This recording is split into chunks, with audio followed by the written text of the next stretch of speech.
বাড়িতে একবার এভাবে টমেটো সস বানিয়ে খেলে বাজারে সসের কথা একদম ভুলে যাবেন। টুম্পা কিচেন অ্যান্ড ব্লগে সবাইকে স্বাগত।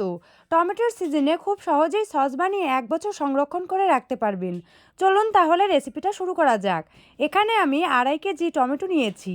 টমেটোগুলো ভালোভাবে ধুয়ে নিয়েছি। এবার এভাবে 4 খণ্ড করে কেটে নেব। এবার উনুনটা জ্বালিয়ে একটি হাঁড়ি বসিয়ে টমেটোগুলো ছেড়ে দিচ্ছি। এর মধ্যে অ্যাড করছি 2টো পেঁয়াজ কুচি, 4 কোয়া রসুন, 2টো শুকনো লঙ্কা দিয়ে দিচ্ছি।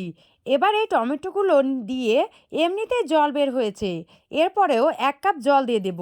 টমেটোগুলো ভালোভাবে সেদ্ধ করে নিয়েছি। এবার ব্লেন্ডারে এভাবে পেস্ট করে নিয়েছি। এবার এমন একটা ঝুড়ির সাহায্যে টমেটোগুলো খোসা বের করে নেব। দেখুন রস বের হয়ে গেছে। এবার আমি একটা বাটিতে 2 টেবিল চামচ কর্নফ্লাওয়ার নিয়েছি। এর সাথে নিয়েছি 2 চামচ ভিনেগার। একসাথে মিক্সড করে নিচ্ছি। এর জন্য এক্সট্রা জল লাগবে না।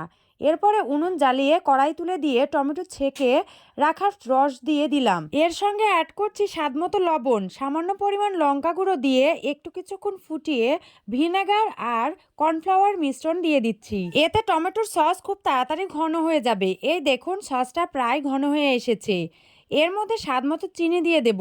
টমেটোর সস ভালোভাবে ফুটিয়ে শুকিয়ে এলে সস নামিয়ে ফেলবো। সস হয়েছে কিনা বোঝার জন্য একটি প্লেটে সস নেব। এই দেখুন সসে আর জল নেই, ঘন হয়ে গেছে। এবার একটি পাত্রে ঢেলে নেব। ঠান্ডা করে বোতলে ঢেলে নেব, নইলে সস বেশি দিন সংরক্ষণ করা যাবে না। এভাবে টমেটো সস বাড়িতে বানিয়ে দেখবেন আর বাজারের কেনা সসের কথা মনেই আসবে না। আজ এই পর্যন্তই। আবারও ফিরে আসবো নতুন রেসিপি নিয়ে। ধন্যবাদ সবাইকে।